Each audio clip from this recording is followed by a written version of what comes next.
Ana Belén Pereiro va nous présenter, c'est le bénéficiaire principal, Matías Rodríguez, et le bénéficiaire final de ce projet que nous allons découvrir. Vous avez la parole. Bon dia, bonjour, buenos días.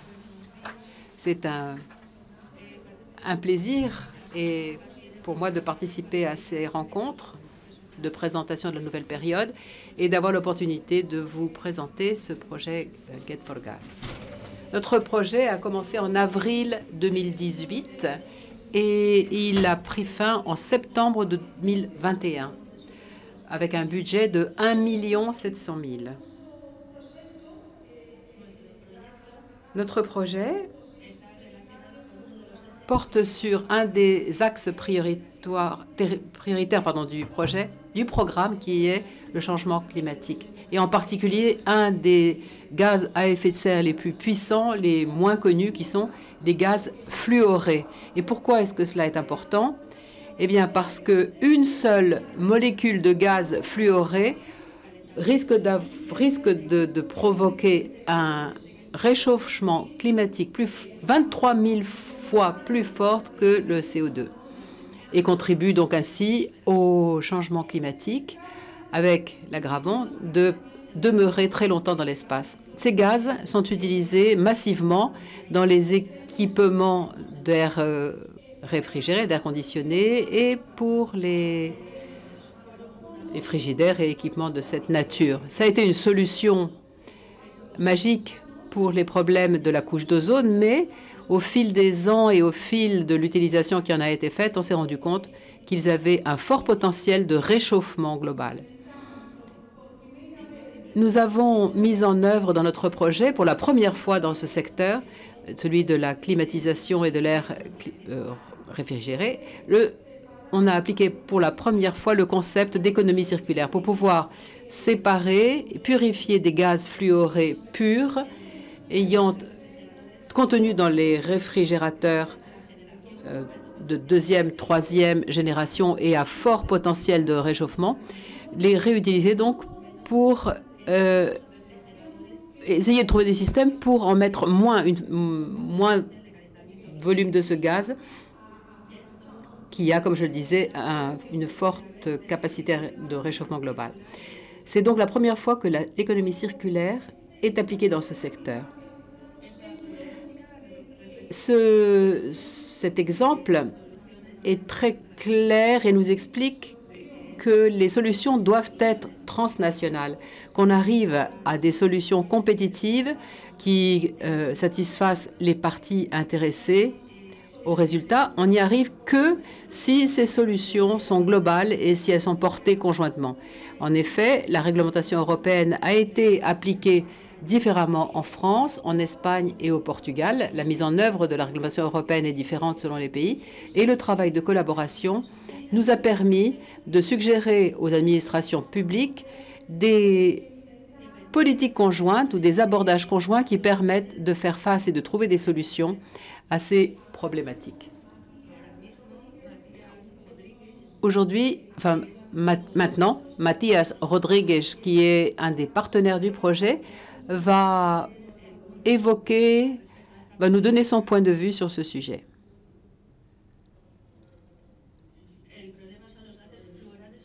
Les gaz fluorés donc que l'on retrouve dans tous les équipements de réfrigération en fin de vie de l'équipement. Ce sont des flux de résidus qui ont un pouvoir polluant extrêmement élevé, mais c'est aussi en même temps un résidu qui contient des métaux précieux, ce qui en fait un produit très vulnérable. Et si la gestion de la fin de vie de ces équipements n'est pas correcte, tous ces résidus, je reprends, tous ces résidus, ces déchets font l'objet de vols parfois et sont déviés des zones de traitement avec le risque d'échapper de gaz dans l'atmosphère. C'est exactement ce que l'on veut éviter. C'est donc une problématique, c'est un problème qui est assez compliqué en matière de gestion, captation des gaz, captation des déchets et gestion correcte des gaz utilisés, qu'il s'agisse de la réfrigération et de toutes les, ou aussi dans les conteneurs de gaz, ou aussi dans les mousses isolantes, on le retrouve.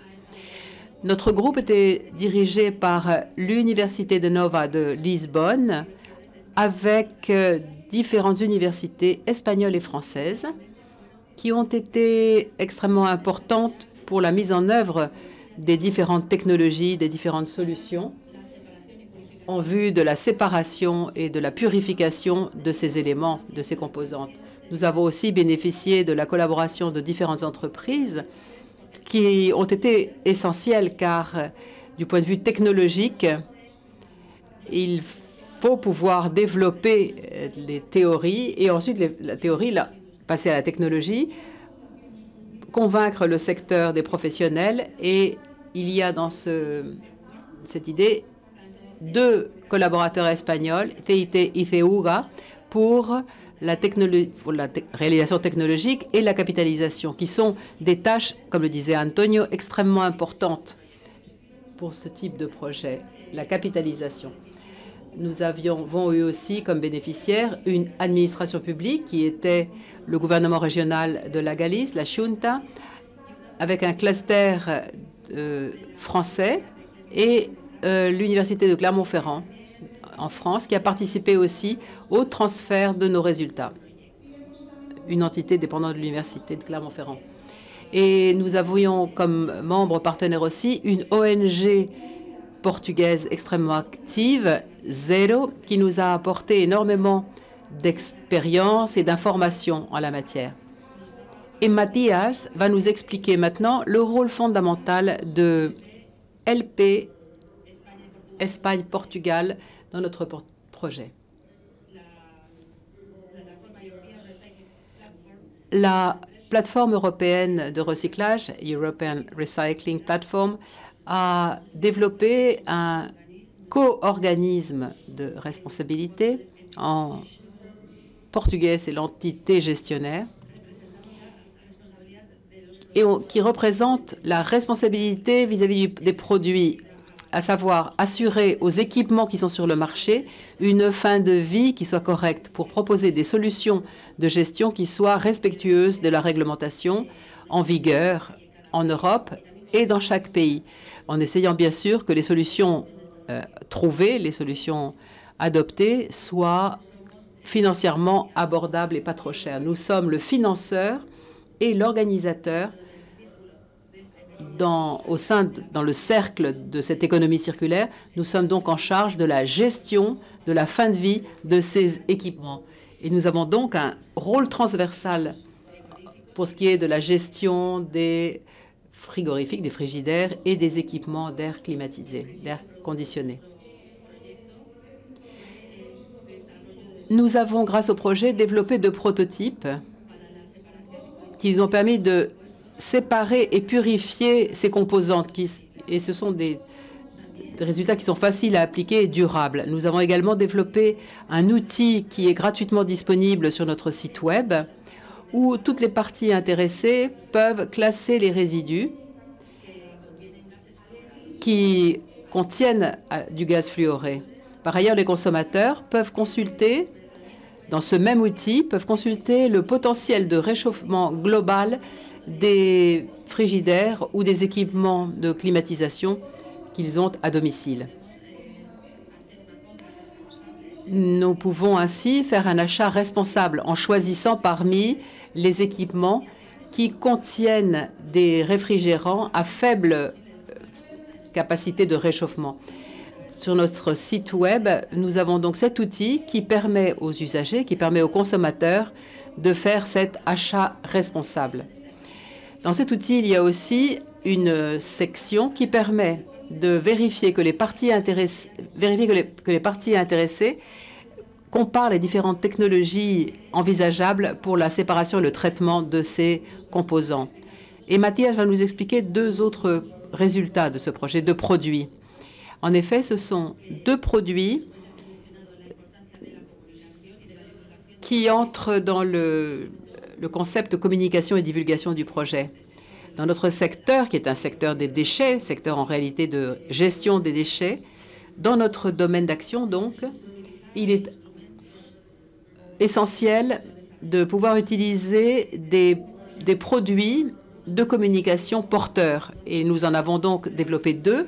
Un qui s'adresse à toutes les parties intéressées, parties prenantes d'une chaîne industrielle ou du domaine du recyclage, pour que, hormis toute l'information sur ce sujet particulier, ce vaste sujet, eh bien, au-delà de cela, nous leur apportons des informations sur les avantages, les bénéfices qu'ils peuvent trouver à une gestion correcte de ces déchets. Le deuxième produit, c'est un outil qui, dans notre secteur, dans notre domaine, est très intéressant puisque nous sommes très dépendants des contraintes légales et juridiques et des bonnes pratiques. Et le rôle dans notre secteur, le rôle de l'administration est essentiel. Nous avons donc élaboré un guide, une espèce de feuille de route qui s'adresse spécifiquement aux différentes couches de l'administration, différents niveaux de l'administration en charge de notre secteur et qui nous permet de présenter les résultats du projet et la façon dont ces résultats peuvent avoir un impact positif sur l'organisation et la gestion correcte des équipements de climatisation ou de réfrigération. Un autre de nos produits permet d'identifier les différents systèmes de financement, qu'ils soient régionaux, nationaux ou européens, en la matière, dans le domaine qui nous intéresse. Nous avons donc produit différentes fiches d'information sur les différents produits de notre projet. Nous avons aussi édité des vidéos dont certains expliquent les prototypes qui sont le résultat principal de notre projet et des vidéos de sensibilisation plus ciblées, comme l'expliquait Antonio, qui s'adressent à des publics plus concrets. Nous en avons un pour les enfants, une vidéo pour les enfants, une pour le grand public et une autre vidéo pour les parties prenantes et sur les usagers finaux, les utilisateurs finaux. Et deux vidéos aussi de capitalisation de nos résultats. Vous allez en voir un maintenant. C'est un projet écologique avec 6 partenaires, de l'Espagne, la France, le Portugal et Émirats arabes unis, qui poursuivent tous un même objectif, à savoir réduire le réchauffement global. L'heure du changement est arrivée.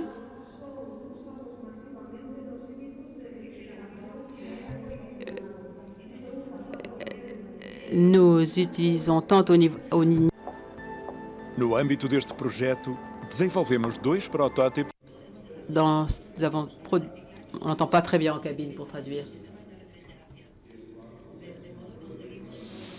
Nous réussissons à établir une vraie économie circulaire. Et ces gaz, beaucoup plus polluants que le dioxyde de carbone, sont beaucoup moins connus des usagers, des consommateurs. Nous avons donc créé une application web qui permet aux usagers de consulter et d'évaluer le potentiel de réchauffement des équipements domestiques de réfrigération et de climatisation, ce qui nous permet de procéder à des achats plus responsables. Mais il nous faut que les administrations publiques et les parties prenantes s'impliquent dans ces changements.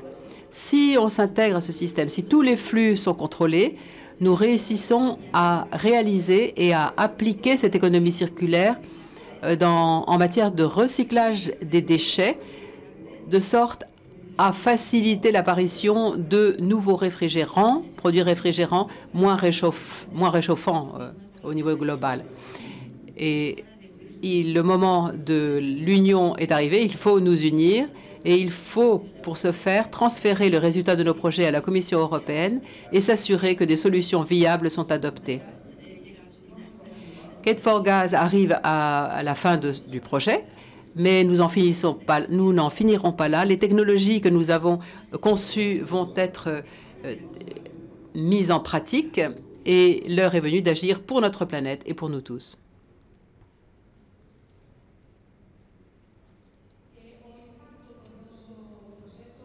L'impact de notre projet a été très satisfaisant, surtout en période de pandémie. La situation n'était pas du tout facile à l'époque où nous avons mis en œuvre notre projet. Nous avons multiplié les réunions avec les gestionnaires de déchets et avec les entreprises. Nous avons organisé 7 ateliers, 6 événements qui ont connu une participation importante. Nous avons produit 92 articles publiés dans la presse qui portaient ces articles sur les résultats de notre projet et différentes publications scientifiques et ou communications dans le cadre de congrès. Nous avons ainsi obtenu la durabilité des résultats de nos projets. Notre projet a fini en septembre 2022 et le lendemain, en octobre 2022 même, nous avons lancé un projet financé par le projet LIFE qui a été un des schémas de financement qui avait été identifié dans le cadre d'une de nos activités, d'une des activités de notre projet et qui visait à prolonger ce projet et à arriver à la mise en œuvre des technologies dans un centre de gestion des déchets les plus importants du Portugal qui s'appelle AMI Group. Ce projet a été dirigé par un de nos partenaires en collaboration avec d'autres partenaires avec qui nous avons entamé une nouvelle collaboration transnationale dans le cadre de CAD Gas.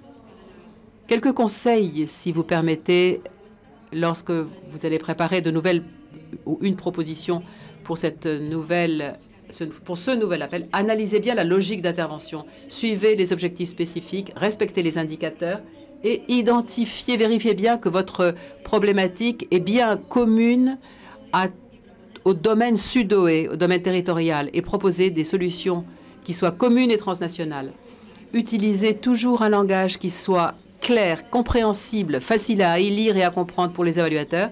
Évitez les termes trop scientifiques, c'est un problème chez nous, les chercheurs et les scientifiques, mais essayez d'utiliser un vocabulaire qui soit simple. Essayez de bien évaluer et d'écrire les impacts et les résultats de votre projet et que ces résultats soient applicables à tout le domaine sud-ouest. Diversité de partenaires, cela est important aussi.